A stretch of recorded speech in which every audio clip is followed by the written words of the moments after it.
all we got's right here. Right now, you know what I mean? Thank you, Jack.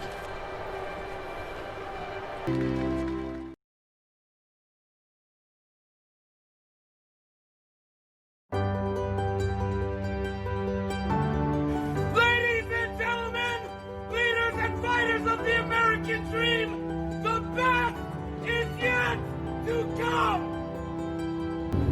Ladies and gentlemen, leaders and fighters of the American dream, the best is yet to come! Leaders and fighters of the free world, the best is yet to come! Leaders and fighters for freedom and liberty in the American dream, the best is yet to come! Ladies and gentlemen, leaders and fighters of the American dream, the best is yet to come!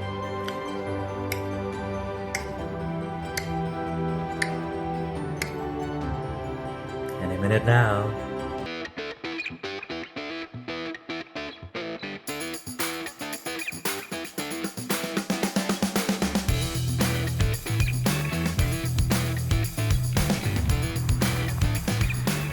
Hey everybody, and welcome to Put Up, Shut Up, and Stand Up right here on govsradio.com, Facebook Live, YouTube Live, and Boxcast. And what does our good friend Ken Peschell always say? We on TV! Yes, indeed, we are, folks. I'm your host, Don Sill. This is Benny Gagoots Rizzuti here with you. And we're on Bald Hill, right here, the highest point of Long Island, I'm told. Yeah, that's what I've been told. Really cool statue. A lot of people, especially our Nassau County friends, don't get to come out here often and may not even know that there is a giant monument here for the memorial for the veterans right here on the top of Bald Hill. But without further ado, we have, speaking of veterans, our good friend, Andrew Plagainos, is here today. Andy, how you doing, buddy? Hey, how are you? How you guys? All right, love the t-shirt. I'm that guy. I'm the guy who wears the t-shirt of the band. Yeah. To the concert. You know what? Before we get started, I want to just correct you guys on something. This is not actually the highest point on Long Island. It's a common misconception. Really? The I didn't know. actual highest point on Long Island is a place called James Hill. It's just about a mile north of Melville. It's only about an elevation of 330 feet here, whereas it's averaged between 387 feet and just over 400 feet at James Hill. So I just wanted to clear that up. Wow. All right. Andy knows this shit. No, I want to clear it up. The highest point on Long Island is my garage, baby. All right? That might be true. Long Island is where I live.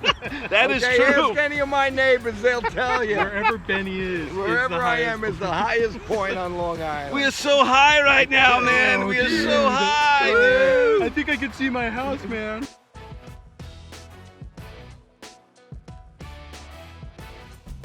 Hello, my name is Dr. Globe, the psychiatrist to the bizarre. I treat vampires, zombies, leprechauns, Santa's elves, Octomom, circus clowns, and stand-up comedians. I am at your service. You can dial 888-354-75309 .pi square. That is my phone number. Call me anytime, and I will make sure to take care of you and all of your psychological problems. I do tend to fall asleep during sessions because I have severe narcolepsy. If you like my derby hat, I got it from Rene Magritte, who is an obscure artist and impressionist who hates his name Rene because it's a girl's name. I've been treating him for 17 years. He's not getting any better, but I charge him the same. Thank you, Dr. Gloob, psychiatrist to the bizarre. I live here. Ciao, my friends. It's me, Alfredo Gagoots, celebrity chef, and I love you. Here's a 5 of things to remember, never to forget. 5. Here's a 1 thing. If the cat's got your tongue, maybe you eating the wrong pussy. Here's another thing. Whoever says you can't have your cake and eat it too is a lousy cook. You don't want to eat in that house. I go to Taco Bell before I eat over there. Here's another thing. You can't buy a stairway to heaven, but you can buy the Brooklyn Bridge. I got the deed, the Brooklyn Bridge. I sell it to you, no problem. Here's another thing. If the grass always looks greener on the other side, maybe you need a new landscape. I got one more thing. People who dance to the beat of a different drummer got a bongo up their ass. I don't kid you not. And that's the 5 things to remember, never to forget. Ciao, my friends. Thank you. I see you again soon. Mwah, mwah.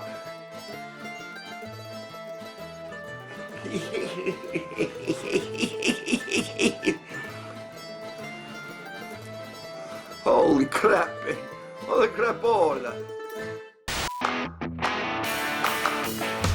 I have to say, I think the most inspirational man of our time is New York City Mayor Bill de Blasio. The guy is an incredible unifier. Everyone hates him. Everyone. Old people hate him. Young people hate him. Black people hate him. White people hate him. Rich people. Poor people. Gay people. Straight people. Democrats. Republicans. Women who pronounce their name Andrea. Women who pronounce their name Andrea. Everybody hates Bill de Blasio. Yet, he was elected mayor. Yet, he lives in a mansion. Yet, he's been on television. Millions of people hate this guy. How many people hate you? What, 2, 3 people tops? Maybe 4, maybe 4? If he can become mayor with millions of people hating him, you could do anything. Hey, you. Yeah, you. You have to subscribe to Don Sill's show, Put Up, Shut Up, and Stand Up on Govs Radio. It's the show with his buddy Benny. They're good buddies. They're on TV. I don't know what I'm saying.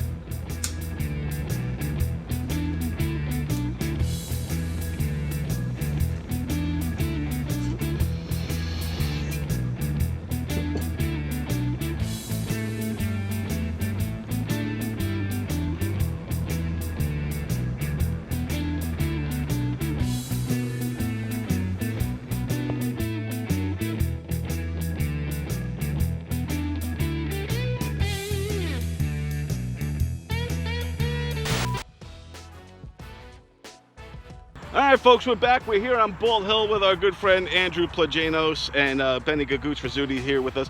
So Andrew, now you know a lot about this area. Yeah, is this where you're from? I'm originally from Astoria, but I did grow up in Port Jefferson Station, which is about 2 miles north of where we are right now. Yeah, I love Port Jeff. It's always nice, and they take the ferry right over. That's hilarious because I'm from Port Jeff Station, which you add station or east to anything, and it's the crappiest place you've ever seen in your life, and that basically holds true. That is true. I've been to Huntington Station, and that is true. East Northport. Yeah. Just saying. Yeah, no. But yeah, I actually, the first concerts I ever went to were at the Bald Hill Amphitheater, which is just on the other side of the hill. Yeah, growing up around here must have been nice. You know, I went to that concert hall a few times, Brookhaven Amphitheater. Yep. I saw Joan Jett there, and Leonard Skinner, I think, a bunch of bands. Journey. Remember when they used to have concerts? I miss that. It's funny, Joan Jett, we're here at the Vietnam Veterans Memorial. I saw Joan Jett on Thanksgiving in Turkey, 1999. USO, she was there with the USO. Oh, wow. Yeah, Joan Jett's awesome. I would lay in the street for Joan Jett. Joan Jett rocks. Yeah, I love her. Here's a little Joan Jett right now, actually. I don't give a damn about my reputation. Living in the past, it's a new generation. And the dude thinks he's sexy coming to the bed, right? Looks like Snuffleupagus. Hey, Christy. You want to suck me off? Fuck no with your busted Sesame Street dick. Fuck out of here. All right, everybody. Our next guest is a very funny and talented comedian. You can catch her on her Facebook Live every Thursday with her show Christy Unleashed with JC Best. Ladies and gentlemen, here she is, Christy Miller herself. Christy, how you doing? How's everything going? Good. How are you? Doing great. Doing great. I'm so psyched to have you on the show. This is awesome. Oh, I'm psyched to be on it. It's awesome. Thank you. Yeah. So how you been? How's life been treating you these last few months? Oh, I feel like Tina Turner in the back of a limo when Ike whooped the ass and I took my 35 cents and had to go to a hotel and get away. That's a great way to put it. That's awesome. I think we all kind of feel like that a little bit, like a beaten Tina, like a defeated Tina Turner. But you know what Tina ended up doing, right? Being amazing. Yes, indeed. She won. And what happened to Ike? He just found some low-rent white bitches to sing for him that he could smack around, but they never went anywhere. That's right, and that's what's gonna happen. That's me. No, we're the Tina, and COVID is the Ike, and we're all going to succeed from this. Yes. And we're all gonna wear really high skirts and dance like crazy and grow our hair out. Honey, big wheels keep on turning. If you come down to the river, bet you're gonna find some people who live. There you go. That's awesome. Now, I always loved you and you stand up. You have a great vibe on stage. You have kind of like an alpha vibe, intimidating at times. Do you find that men are intimidated by you? Who cares? Good. If you're that? intimidated by me, then you ain't a man. Fuck yourself. There you go. You fucking half a fag. Get out of here. That's great. What am I going to do? If a man is scared of me, what am I going to do? Go home with him and scissor him? No. No. Do you find that happens though? Like, do you try to talk to a guy, or do you ever feel that you're intimidating people, or how does that work? I find yes and no. I find the real scrawny little guys that are built like a third grader, sit in their mother's basement at 45 playing, what's that game, Minecraft? Jerking off to the 1 minute free version of Pornhub. The ones that always approach me, and I'm thinking, wow, what a catch. Killing it, Christy. You're killing it in the game. And it's always the hot ones that are scared to talk to me. Well, why do you think that is? Are they afraid that you're just cooler than them or something? Probably. I don't know. They probably think I just don't care. I don't care unless I have my list of guys that I like. So if you don't live up to part of that list, you got to go. What is the criteria for Christy Miller? You have to be Dwayne Johnson. Okay, so that's most of us are. Andrew Cuomo, hot. He could get it. Really? You have a thing for Andrew Cuomo? I have such a thing for Andrew Cuomo. And those people who are saying good things, it's only because they don't know me. When they get to know me, they have a much different opinion. You always had that, or just because of the COVID and how he handled things in the beginning? I always thought he was sexy, but I'm not into older dudes. I don't fuck guys my age or older. No. They're busted, with the dad bods and the internal dick that goes in, because it's like around 40, the dick just kind of gave up, so it just started protruding in. and it's like I don't have time for it. I like guys that I like big, strong, macho idiots that are gentle, that pet the kitty nicely. Right. But Cuomo, I always thought he was hot, and I always thought his brother was hot, and then. When all this COVID thing came down, his big dick energy came out. And it's like, Dad's home. Spaghetti and meatballs every Sunday. I started my tomato sauce before I left. We're going to go back. We're going to sit at the table, have our spaghetti and meatballs on Sunday. Dad came home and took care of all of us kids, and he just didn't give a fuck. He read everybody. And then his nipple piercings. Yeah, I was going to ask. Honey, any man who is confident enough to wear a polo shirt, a Ralph Lauren polo with barbell nipple piercings coming through and not give a fuck, that's confidence. That's big dick energy. Because I don't know any man in my life that would walk out either in a Ralph Lauren polo, let alone barbell piercing sticking out. They'd be embarrassed. But not Cuomo.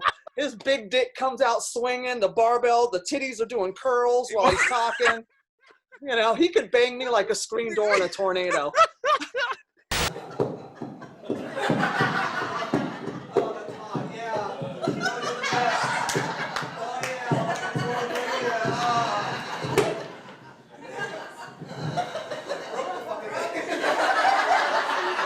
Yeah, Cuomo, I gotta say, you know, I think you get it. It does take a lot to kind of go out there and showcase your nipple rings out there. Those things he had, the little barbells. I would lick those nipple rings to death till the chrome came off. You know what I mean? So his big BDE is enough to let you see past the shutting down comedy clubs. You're like, I don't care. And I get why he did. I get why he did. Because to me, human life is more valuable. We'll get back to it. This is temporary. People need to get over themselves. This is all fucking temporary. Right. So I'd rather save all of our lives and come out of this healthy than lose another 170,000 people because an asshole had to tell a really shitty joke. I have 6 minutes of material. I'm a headliner. Good, kill yourself. How about that? Wow. Go suck on a dirty microphone that's been at the comedy club for 38 years, that's never been cleaned and has Sheba Mason's lipstick on it. And you know what I mean? And all the mouth breathers that have told jokes over the years. Kill yourself. Good. I'd rather keep us out a few more months. I don't care. Because it's all temporary. Then we can all go back stronger, healthier, safer. Right. No, I see that point, and you know, I agree to it to a degree. But you know, when you're outdoors, like the patio, I don't know if you've been to the patio at the Governor's. I haven't yet, but I saw the setup, and it was great. And I know in the city why they're shutting it down, because all the little pansy noise complaints. Right. I get it. I know why. Right. And I was thinking, I'm like, everybody's getting shut down. All of a sudden, all these guys in Jersey I was hearing about, and Governor's getting shut down. I go, okay, which loser comic didn't get booked, got mad, and reported it? That's what I want to know. You might be onto something there. That's the tea. Let me tell you, it wasn't, they don't care. You're outdoors. Everybody was adhering to safety measures and CDC guidelines. If we can eat outside, you can tell jokes outside. And Governor's is not in a residential area where it's bothering anybody. Right, and the outdoor clubs in Jersey aren't in residential areas where it's bothering anybody. New York City is in residential areas, and you could hear that shit for blocks away. And especially if it's really bad comedy, I'll shoot them. I'm shutting them down. Cuomo, don't worry. Stay in Albany. I got you know what I mean? It's crazy times and crazy. So I think it's comics who aren't getting booked. You might be onto something there. It definitely could have been a jealousy. An upset comedian who decided to call and report and try to shut it down. And come on, all these comedians during the pandemic on social media outing racist comics, outing sexist comics. It's them. I'm telling you, it's them. Trust Mama. Right. She'll tell you. Because you do have a point. Because like if you're on Facebook and you see a lot of battles ensuing of this comedy group versus this comedy group and this clique versus that clique. Yeah. What do you make of all of that? From like, I don't know what kind of cliques you're involved in, but kind of from an outside looking in, what do you think of are we destroying our own comedy community? Or there's so many cliques in comedy. What it's going to do, and it's mostly the bottom feeders that get involved in this shit. You never see the big guys getting involved in Facebook feuds. You know what I mean? They're too busy trying to cover up their pedophilia in their DMs. Hello, ba-dum-bum. Thank you. I'm here all week. That's a Christy joke, in case you weren't wondering, Jeff Ross. You know what I mean? Wow. Having fun at all? You okay? Everything all right? You upset about something? You okay? Yes. Right? But they got bigger problems than social media. So it's all these bottom feeders that are on social media creating these groups, fighting this one against this one. It's the racists against the sexists, against the homophobes, against the xenophobes, against the pedophiles, and it's like you're ruining your own reputation. Because us that are been in the game a long time, 20 plus, 30 years, we're not paying attention to that. We got other shit to do. We actually have things going on. Oh my God, 20, I was sucking dick when you were still in diapers, do you understand me? Oh my God, my underwear is older than you. I think I still have fucking shit stains on my underwear from 1987 that you weren't even born yet. Oh my God, I was fucking 16 years old blowing the fucking backstage security at the Motley Crue show and you're barely hanging on in a fucking ball sack just fucking making, fuck you. Are you based in New York or are you based in LA now? Okay, no, I'm in cool. New York. I've been in Okay. New York 15 years. Ah, beautiful, beautiful. Yeah, I left LA 15 years ago. I came here because I was opening for Paul Mooney every week. Your pussy's better than your mama's pussy, and you come over and eat my pussy. I said, what kind of crazy shit is this? So the devil wrote this. I threw that. The devil wrote this. Oh, nice. So there you talk about learning from a veteran, like seasoned vet guy wrote for, Richard Pryor. And I mean, everybody. He's the man. Yeah, So that's, and then I work with Dice too on occasion. I mean, come on. What are you, suckers? From the minute you wake up in the morning, there it is. CNN, Facebook, Twitter, the violence, the mudslinging. This campaign is disgusting. Opening for him is so much fun. he must have loved you. Yeah, we've been friends almost 25 years. Yeah, that's And I'm pretty on cool. one of his album covers back in the day, face down, ass up. Oh, really? Yeah. And that was awesome. back before social media and all that stuff. So you remember there was this is when Tower Records was still open. So we're talking the 90s, early 2000s, somewhere in there. And so he calls me up one day and he's like, Christy, how do you feel about showing your ass? I'm like, to who? And he goes, on the album cover. Wow, so you're immortalized. It's your ass is the ass on And then the album cover, they used to put the banners on the side of the building. So there's this big picture of my ass, me and two porn stars kneeling down in front of Dice for face down, ass up. And the funniest thing ever, I wish, because this is back then when we had landlines and voicemail. Right. So I check my voicemail and I hear Paul Mooney's voice.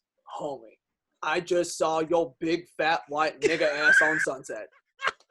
Too funny, homie. Call me back. And I tried to save that message as long as I could. It's not up for discussion. It's what the fuck it is. Yeah, so it was before camera phones and all that stuff. So I never got a picture of it on the building.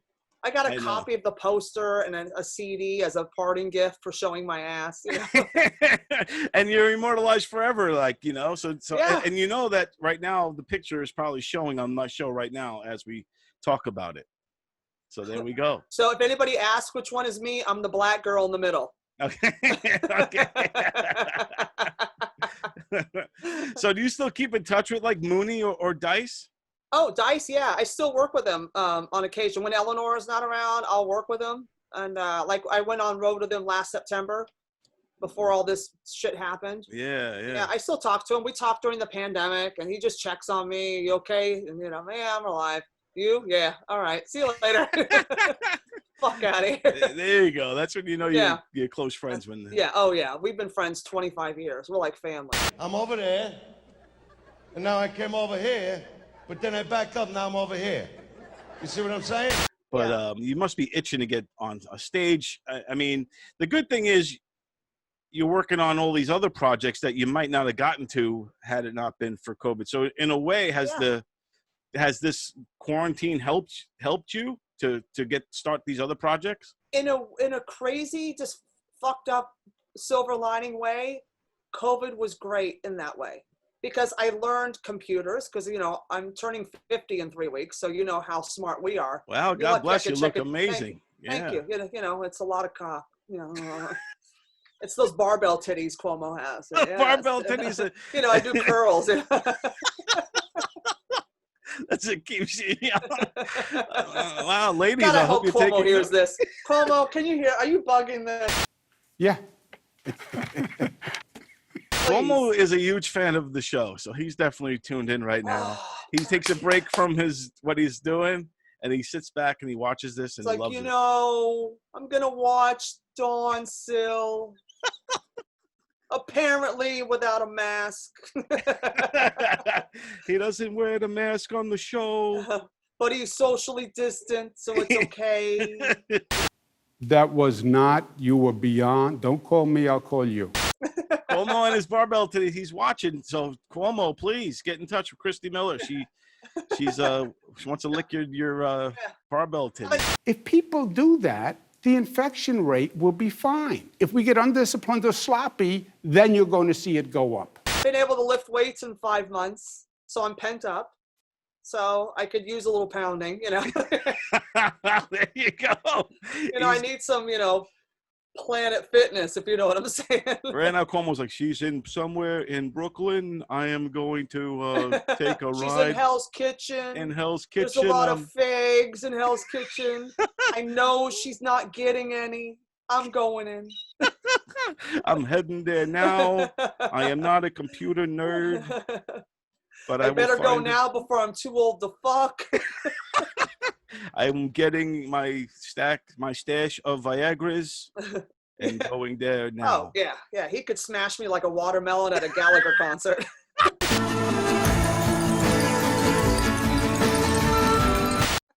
That is so awesome that you have this thing for him and that you want him that so bad. This is great. Oh, yeah. It's I love macho. I love men that just take over and take control. It's like moist, you know.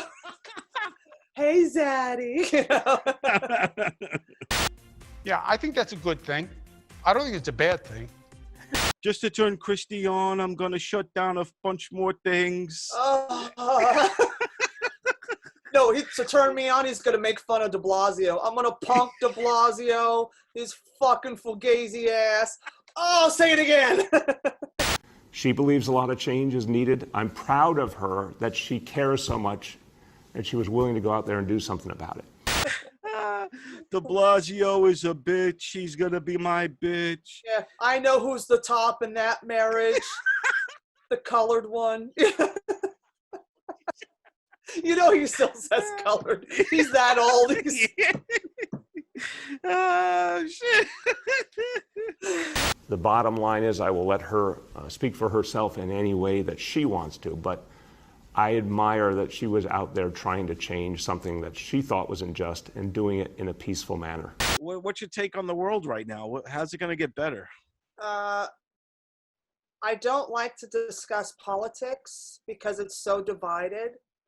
And people know where my heart lies in politics, and they know who I'm voting for. So I don't want it to be about that because I'm tired of it.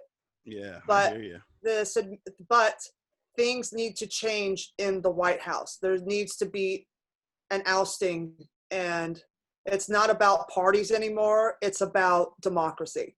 Fuck the party system right now. It's not even, get that out of everybody's head.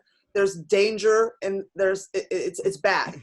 There's a lot of, and we have to get the cancer out and then just reset and start over and fix everything. But so you kind of know where I stand. Right. But I don't, it's not my place to tell people how to vote. If it was, I would be on a soapbox every day. First, I'd fucking push de Blasio off of it and then stand on it myself because I hate that fucker too. But just because he's in my party doesn't mean we like him. It's, you know, just because we go to the same school home, he doesn't mean we hang out, bitch. So let's just get that right. So, now, but if things, let's just say you were president, you won the nomination. You're the president. Oh, you don't want that to happen. What would you do? Like, what would be some of the first things you would do? How do you think you like? I know I'm putting you on the spot here, but is there what do you think of some of the answers? Like some of the easy fixes. First of all, I'd get everybody a hooker. Yeah, you already got my vote. Oh, honey, you know what's happened? I've got a runner in my pantyhose. I'm not wearing pantyhose. Everybody needs to get laid right now. And I would ban Facebook. Yes. Because people need to get the fuck off of the computer and fucking get a hobby. Even under quarantine, I found things to do to keep myself busy. Yeah, you become more successful. You can idle hands are the devil's hands. So with those devil's hands start typing on Facebook, because Facebook is everybody's inside voice. Things you shouldn't say out loud. Right. Because that's the shit that's going to haunt you. Anything in print, on Twitter, on Facebook, is going to haunt you for the rest of your life. So people need to learn how to filter themselves. But since they can't, because we're idiots, we're all fucking 5 years old, and we need structure and a daddy to tell us what to do. And we need leadership that we don't have right now. Everybody's going crazy. It's like, do you have kids? Yes. Okay. If you just sat back and just, did your thing and just let the kids run rampant in the house, that house would be fucked up.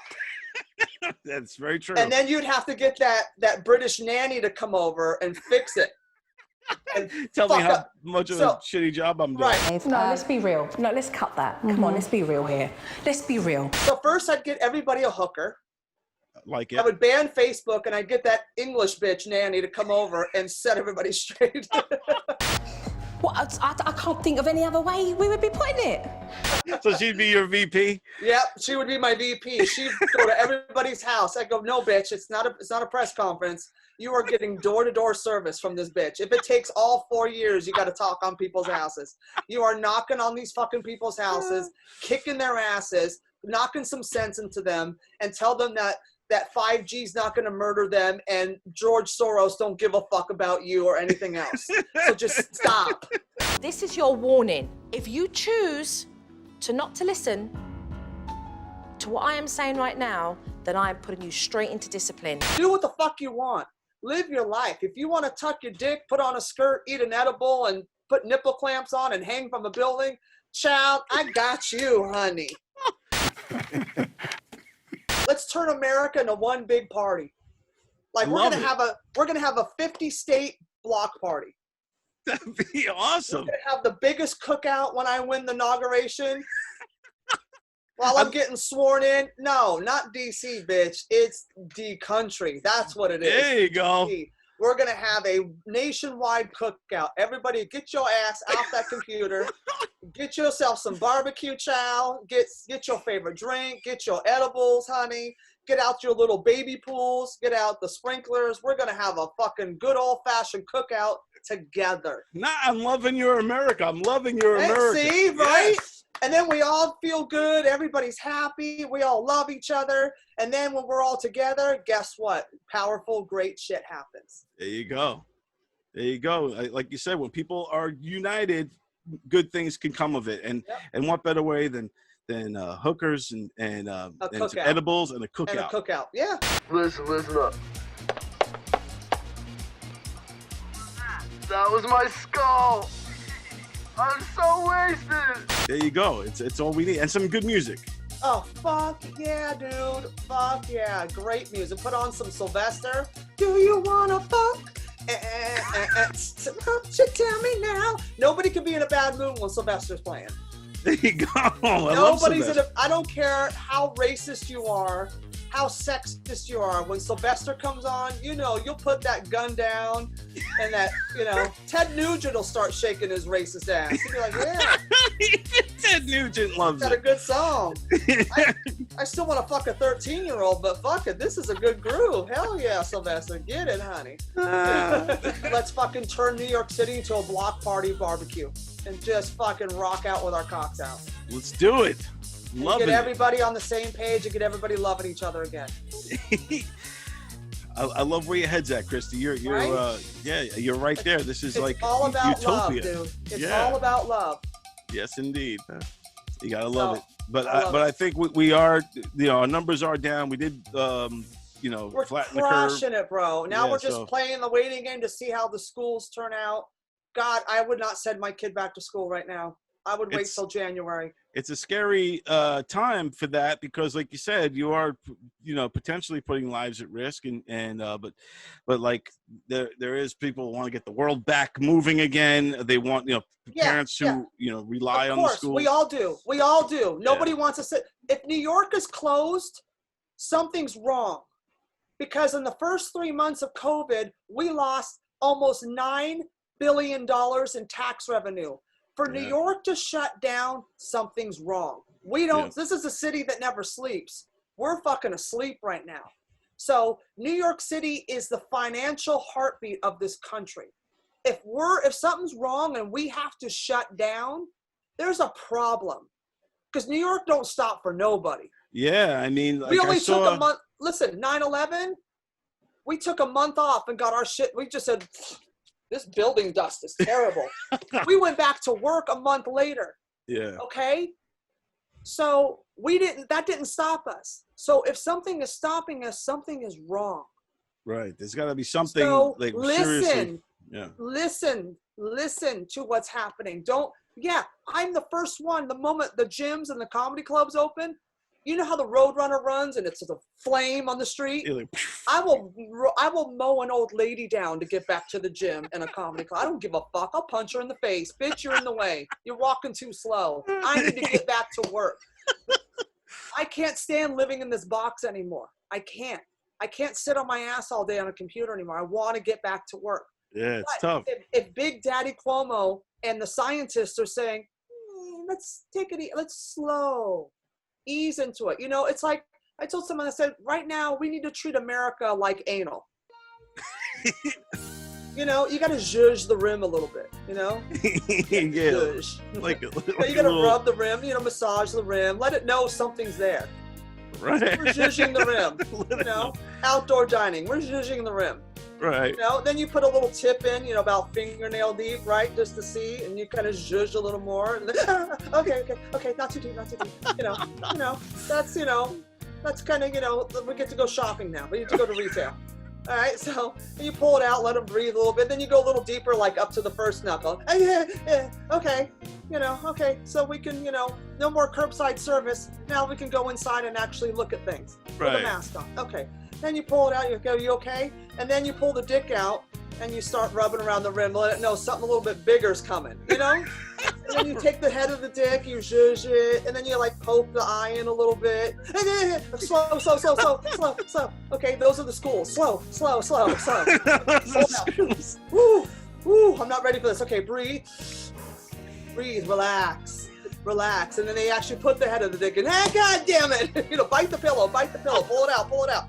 You know, that's, you know, 1 week on, 1 week off. You know, it's just, before you shove the dick all the way in, you got to make sure it's ready. Wow, that was a great way to put it, and I'm also like fully aroused right now. Well, you're freaking awesome, Christy. I'm really loving you, and I would love to have you back on the show a lot. Please, I love you to death. You're so awesome. So are you. You're great. Tell everybody again where they could find you, see you, and what you got coming up, and all that good stuff. You could find me in my apartment because it's quarantine. Hey-oh! No, I was kidding. You can find me on the Facebook, obviously, Christy Miller. I post a lot of stupid memes and crazy shit there, and that's also where I do Christy Unleashed with JC Best live every Thursday at 10 o'clock on Facebook. And then I'm on Instagram at Christy Miller Official, Twitter at Bitchy Slambora, because that was my roller derby name back in the day when I played. Nice. And what else? I'm on the Hot Mic, and I'll be doing this Sunday, August 30th at 8 o'clock, the commentary on the MTV Video Music Awards. I will be roasting everybody. So awesome. Tune in, and it's free to download with the code Christy524. And look out for a new show, a new network, BMG Comedy on Viva Live TV, our show, The Comedy Gauntlet. Excellent. And so comics, you know, get ready because we're creating a show and creating more work for us. So, and I'm sure I'll be with Don more often now. Yes, I would definitely. You're awesome, and I just love talking to you. You're great. Yeah, thank you, Don. Thank you for having me. I love you. You rock. I love you. Love you. No, you. No, you. You. Another one.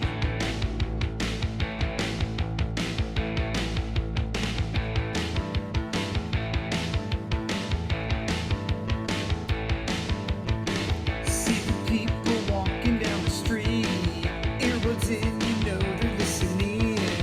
Tuesday's Comedy Club Radio, oh, but why just audio? Because we on TV, yeah, we on TV.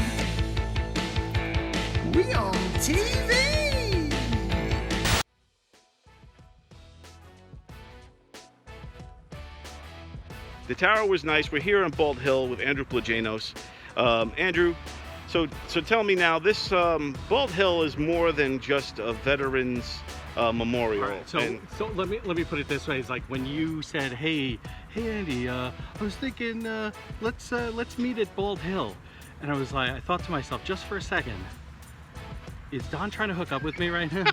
Because this is sort of like a notorious closeted gay male hookup place. Wow, I did not know that. Wow, that's pretty crazy. Let's get the hell out of here, man. What the fuck? What kind of place are we in? Let's get the hell out of here. Oh. Benny is I hope you didn't pay. Usually it's free. Benny, I think Benny took advantage of the hookup. When you called and you almost couldn't find the place though, I was going to suggest the park and ride. Maybe we go to exit 58 park and ride. Because maybe you'd like that better. So I always heard the myths that this was a kind of a gay hookup place, and you're telling me that this is true now. I mean that was like I said, I've never been up here, probably because I'm that insecure with myself. Yeah, except with you guys. So has it been fear because you grew up, or not grew up, but you lived around here all your life? This is your first time coming up here. Is that why? Andy, are you homophobic? No, I just haven't completely discovered everything about myself. I like to think that there's a whole world out there I don't know about. I'm not vibing or anything. So you're saying there's a chance?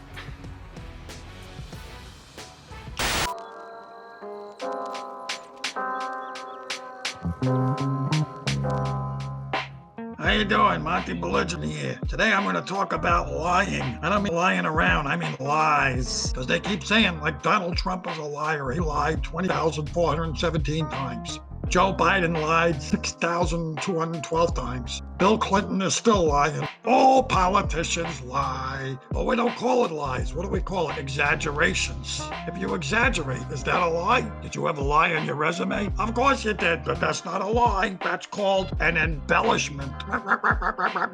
What about this one? Lies of omission.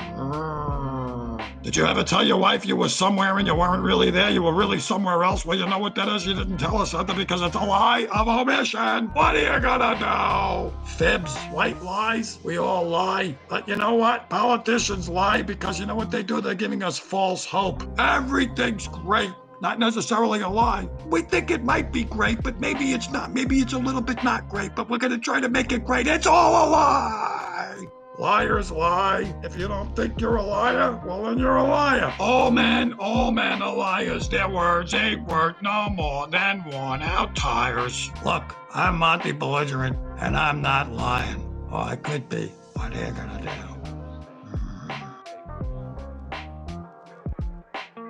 This is my new friend. I love her. She's magical. She's feisty. She tells it like it is. And she's celebrating her 51st or 50th? 51 years married to the same man. And I never do it again. You'll never do a man again, or you'll never do him again? I'm not saying that. I love her. What's your secret? I'm 77 years old also. And this woman gardens. She actually bench presses anybody who steps to her wrong, right? I don't take shit from nobody. I'm Italian. And she's a great cook. I'm waiting for her to cook some soul food. What's that I see on the TV? Put Up, Shut Up, and Stand Up is on the TV. Make sure you tune in and subscribe. Don and Benny, they're awesome.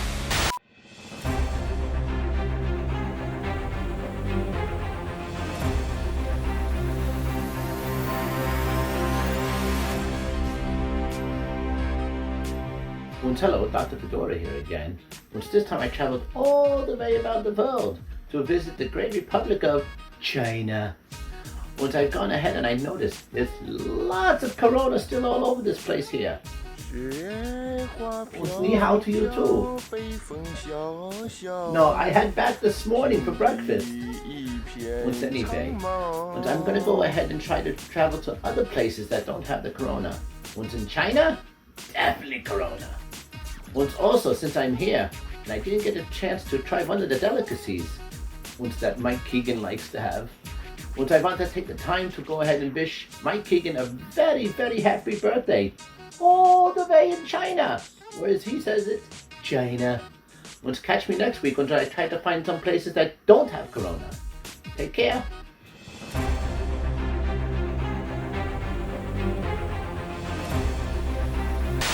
All right, ladies and gentlemen, we are back, and our next guest is a writer and biographer who has worked on such books as Anthony Cumia's Permanently Suspended, as well as Tom Dresden's Still Standing.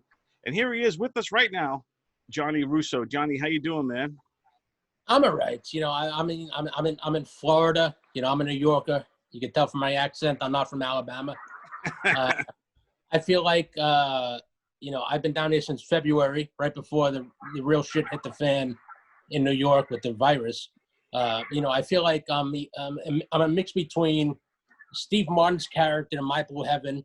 Good morning, sir. Would you like to try a vanilla bran oat crunchy? What do you think? And Ray Liotta at the end of Goodfellas when he orders spaghetti and meatballs and he gets, you know, ketchup and noodles. Wow, what part of Florida are you in? I'm in an undisclosed location outside of Orlando in a gated community on a river, on an Italian villa condo. Wow. That the woman I'm currently sleeping with owns. Well, there you go. And just in time for the quarantine, you get to be you get to be in a beautiful place with the woman you're currently sleeping with, and just kind of enjoying the quarantine, I would imagine. Yeah, listen, you know what? I got a bulldog down here, and you know, we just go out to make a quick food stop, and you know, a quick stop at the liquor store, and other than that, you know, I've been in since March. Wow, Yeah. there you go, man. And because Florida keeps getting, it seems like the numbers kind of keep on tilting with Florida. Just when you think it's over, Florida gets hit harder again and again and again. Is it because of the old people down there? What's going on? I think because nobody gives a shit down here. It's really weird. It's like you go out, you know, I'll go out to just buy, you know, a quick stop, you know, and I can't even drive down here. So my broad's got to drive me to the liquor store for me to get a bottle of Tito's. Even when I go, no one's wearing masks. No one's wearing gloves. There's no 6 feet distancing. There's nothing going on. That's part of it. You know, so I mean, so no one gives a shit down here. You know, in New York, it's like if you don't wear a mask, it's like you're in Nazi Germany, and they call you out.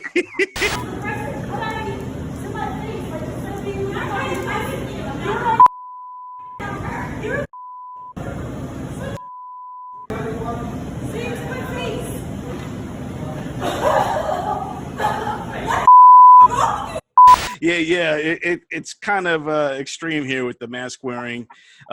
You know, most places you have to wear them, otherwise you get thrown out. I like wearing masks because I have a double chin, and I mean, years ago, you remember you'd go to, if you were flying to Los Angeles or Vegas, and you go to the airport like JFK, and you see these, you know, Asians coming off, you know, from, you know, Air Japan, and they be wearing masks, and you're thinking, oh, they're so crazy. Why are they wearing masks? Me, I'm thinking, Jesus, I wish that was in fashion. I would love to walk down Park Avenue, go to the Friars Club, and just wear a mask without people thinking I just escaped from the 9th floor of Bellevue.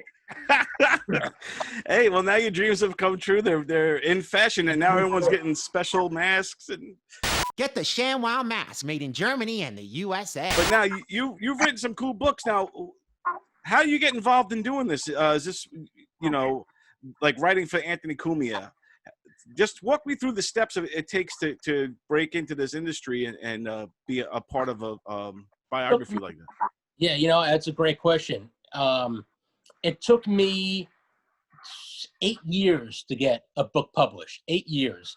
I got signed with my literary agency that I have now in 2010, and I didn't get my first book published, which was with Cumia, until November of 2018.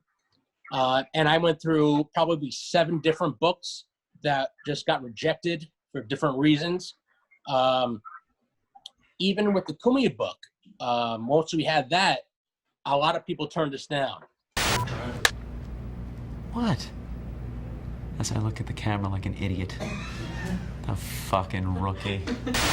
They were going off of, Artie Lang, particularly at that time. He had a book out that didn't do very well, and they were kind of comparing us to him and his book sales. Also, Gilbert Godfrey had a book that didn't do well. So they were in the publisher's mind, they were thinking, 6 years ago this would have been okay, but now we don't know what the market kind of is. But we kind of lucked out, and we landed with a guy named Anthony Zaccardi at Postal Press, who is now one of my best friends, and he published our book, and it turned out to be a huge, huge success because Anthony has a huge following. And if you just do a book with a guy that has a huge following, that makes all the difference. Oh, right. All right. I guess I'll be out here. I have everything. Cookies look great. Can I help you with something? I'm having cookies. You're having cookies? Yeah. What are you doing here? I was online and I found a friend. A friend? Cookie? You write that. Are you spending a lot of time with Anthony and kind of like, are you the main biographer? Are you the main writer behind it all? Or how's that work? How's that dynamic? Yeah, me and Anthony would usually be at least once a week for 3 or 4 hours. But I mean, everybody I work with, I become friends with. So, I would go to Anthony's show and he tapes Monday through Thursday, 4 to 6 in Manhattan. So I'd go to the studio, and afterwards we'd either, go to the Friars Club for a drink or somewhere else for a drink. And then we just interview him basically and record the interview, transcribe that, and just kind of piece together almost like a Tetris thing on how the book wants to go. Well, all right, we'll put this here, we want to start out at the beginning. So it's kind of a mishmash of how we want to narrate the book. But basically it starts with just hanging out, doing interviews. But the funnest part was just hanging out with Anthony, and going to the Friars Club, or there's an Irish pub across from the studio where all the guys go after the show, and either at his apartment, and just a ton of stories. And he's just a great guy, the funnest guy you want to be around. That's really cool. And that's what's cool too about when you do have the opportunities to go to the Friars Club and you're kind of around that kind of old school vibe. I've never been to the Friars Club. Tell me what it's like when you walk in and like see all these guys. It was, I got to the Friars Club a month after September 11th. October 2001, I got it, initiated into the Friars Club. Wow. Alan King and Freddie Roman got me in. I started out as a comic, and Alan King saw me at the Friars Club. And I remember walking into the lobby, and Alan had the cigar when you could still smoke in those days. And he gave me one of those choice. I'm like, kid, you're going to be a friar. And he told me to call Freddie the next day. Wow. And I went down to 55th Street, and I picked up an application. I wrote out right away, and I got in as soon as I could get in. So, hold on. And that was my fraternity. That was my frat house. Dude. I got kicked out of the Friars more times than over the last 20 years. More times than I can remember, just being drunk and just, hitting on broads. And I mean, but, I was always let back in. But that was my frat house. It's going to be 19 years this October. I mean, wow. I've been a member of that place. Yeah, Freddie's still with us. How is it meeting Freddie Roman? Because I talked to him, Freddie, once on the phone a long time ago. Nice guy. He's really nice. Yeah, they're all good guys. I never met anybody that was like, a schmuck or or like pretentious. They're all good guys. Yeah, I never met anybody that was, a real asshole. I really don't. I never have. I mean, and even, particularly when I was young and before I was turned 21, they made me swear on the Torah, the Bible, the Constitution, that I wouldn't take a sip of alcohol until I turned 21. And, of course I did. But because they would lose their liquor license if anybody found out. Right, as a kid, I was the youngest friar for like 10 years. And I would go there 2-3 times a week at least. Thursday nights was a big night there. Usually Tuesday, Thursday. So what was this, in like the 90s? No, this is 2001 I started. Yeah, so literally a month Oh yeah, after you said that. 11. So now, are you still a friar? Like, can you still to this day go into the clubs? I'm still a friar. but the club is going under some weird stuff right now. Some guys got in the club in leadership positions that just robbed the place blind. It got raided by the FBI. It's been audited, and I guess conveniently, like they say, a pipe burst in downstairs and flooded the entire place. I think that it's almost like like setting a house on fire to get the insurance money. Right. But they still say the club will be reopened in March, I think. But that place is part of my soul, and it's such a great building. It's a national landmark. On 55th between Park and Madison, it's one of those townhouses. It's been there for over 100 years. Wow. And it's just a magnificent building. And I would always take any dates, any friends go there. One, because you don't have to pay. There's no cash. They'll just charge you at the end of the month, which I would never pay anyway. Right. But so it was like, they're like, Johnny, why you just want to meet at the Friars Club? Well, because I don't have any cash on me, and I'm not going to pay the bill anyway. So this one, let's have 14 vodkas and call it a night. So you, this is great, man. So you were stand up. How long were you doing it? How long were you in the comedy world? I started out by just I got into the comic strip by just a weird coincidence. Well, I started at the New York Comedy Club on 24th Street, or I think it was 24th Street. I just walked into the joint the summer I graduated high school, and I was like, is there a job here? Can I do anything? Just get some stage time. And Al Martin, who owns a Broadway Comedy Club now, he's like, you can be a bar back and you get 5 minutes at the end of the night. I was like, fine, I'll do it. So I was doing that 6-7 weeks a night. And I was going to go to a Hofstra the next year.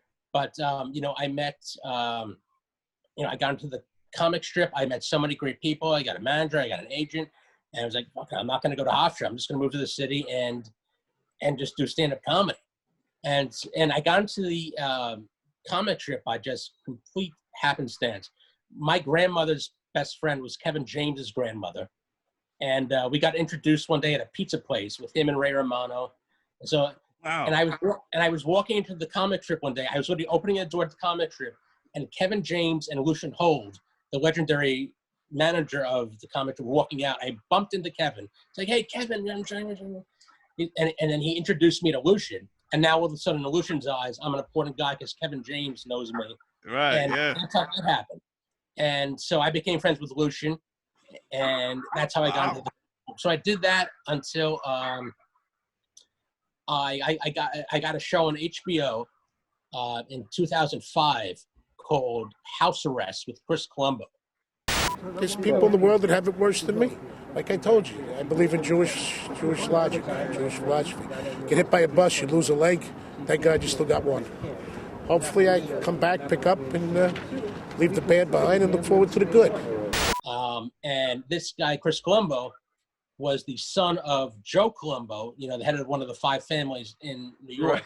Right. and this debuted Thanksgiving night, 2005, right after, on HBO, right after Curb Your Enthusiasm, the greatest lead-in you could have at the time. Yeah, wow. And the premise of the show was Chris Colombo, the mobster, felon, had an ankle bracelet, which is true. He had an ankle bracelet. And he had to be home every night before midnight. Otherwise, the thing would go off and state troopers and helicopters would come down on his compound upstairs. So we'd party in Manhattan and see, for as long as we could, and see if we can get back to the compound upstate before midnight. And HBO bought the show, unbelievably. The head of it, Sheilah Nevins, who was the goddess of HBO documentaries, and Judith Regan, who was the head of China. She was an executive producer on that.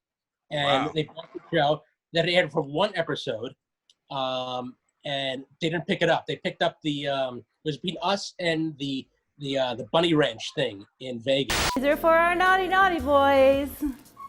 A little training can't hurt anybody. So after that, I by happenstance, I got into politics. I was a speechwriter for John McCain on his presidential run. We face formidable challenges. I'm not afraid of them. I'm prepared for them. I'm not the youngest candidate, but I am the most experienced.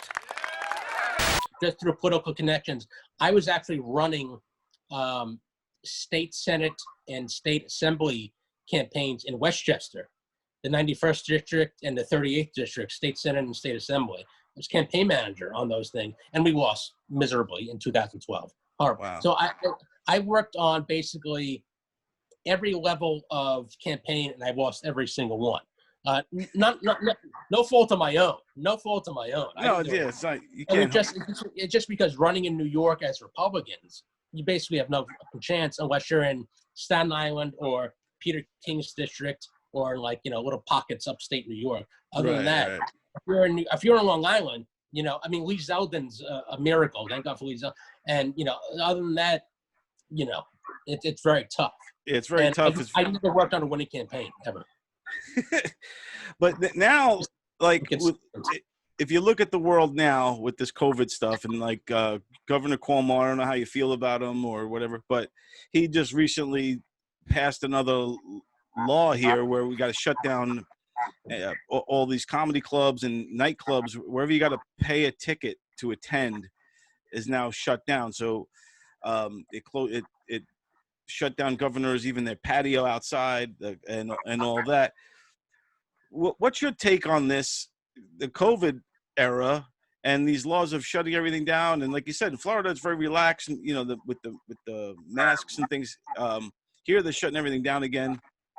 What do you think? If you had a message to Cuomo, what would it be? Well, the governor is no fan of mine. I remember he had a speech at the Friars Club, and I had a couple of drinks, and I went upstairs and asked him a few questions that he wasn't pleased about. So I know he's no fan of Johnny Russo. I don't know what they're not understanding. This is not life as usual. None of this is life as usual. So you talked to Cuomo too before? Yeah, as a matter of fact, his father Mario I knew well, and when he was out of office, Mario was, on a personal level, great guy. Right. I think Andrew's kind of a prick. This is not a joke, and I am not kidding. On a personal level. I can see that. I mean, Andrew, yeah, but he is no fan of mine, and I'm not a fan of his. I think it's a little ridiculous. I think there's a way to do it safely. There is a way to do it and do it safely, where people can still make some kind of a living and still be some kind of artistic and still do something that they want to do. There is a way to do it. We're working in the parameters of what the government wants to do to keep people safe. There is a way to do that. Just shut it down completely. It's complete horseshit. Yeah. I think it's a cover your ass thing. I did notice that the Nassau County executive, who was a Democrat, did send a letter to Cuomo saying, please, let these people do what they want to do, within the parameters of the safety, 6 feet, the masks. That should be allowed. That should be allowed. Yeah, and that was huge that she did that she wrote that letter, and that she has the back and the support of the comedy club. Yeah, because these comedians need to work. People need to laugh. People need to get out. It's for everyone, not just for, you look at the wait staff, the cooks. Right. Yeah, it's a trickle-down effect. It affects so many more people than behind the scenes than you can even imagine. Well, you're awesome, man. This was really cool talking to you. You've been around. You've done a lot of cool, crazy stuff too, man. I mean, Friars Club, meeting, all of those comedians, those great comics from back in the day, Freddie Roman, and all the way to writing speeches. For it's been a wild ride, yeah. And I turned 38 next month, so wow. My liver is probably in the 70s. My liver needs some quick Social Security checks, but otherwise, I'm at 38 on paper. Wow, so you're a young guy. Yes. And you still got a long way ahead, man. I mean, geez, who knows what's going to happen next for you? We'll see. It's going to be a wild ride. Well, Johnny, I appreciate it. Where can people, why don't you just plug your books and plug away? Just go to Amazon.com and you can type in Johnny Russo, JOHNNYRUSSO, and you can have a buffet of 3 books that you can choose from. The Body Snatcher's Life, Tom Dreesen Still Standing, My Journey from Streets and Saloons to Stage and Sinatra, and Anthony Cumia's book, Permanently Suspended. So all 3 I would recommend, and anybody, from our neck of the woods would certainly love those books. Awesome, man. I appreciate you taking the time to talk to us. And hey, if you talk to Anthony, let him know. We would love to have him on. I'll shoot him a text. I'll tell him. Got to get on Don's show. That's what's happening. Yeah. I appreciate it so much, man. Thanks, pal. Hey, I appreciate you, man. Thank you. You're awesome. Johnny Russo, everybody. So I want to ask you this question. Is it better to be loved or feared? That's a good question. Who cares about that right now? All we need to do is laugh. So make sure that you watch Put Up, Shut Up, and Stand Up right here on GubsRadio.com. How many times do I have to tell you? People don't respect him. They fear him. And there's a big difference. You want to be somebody? Be somebody who works for a living and takes care of his family. We on TV.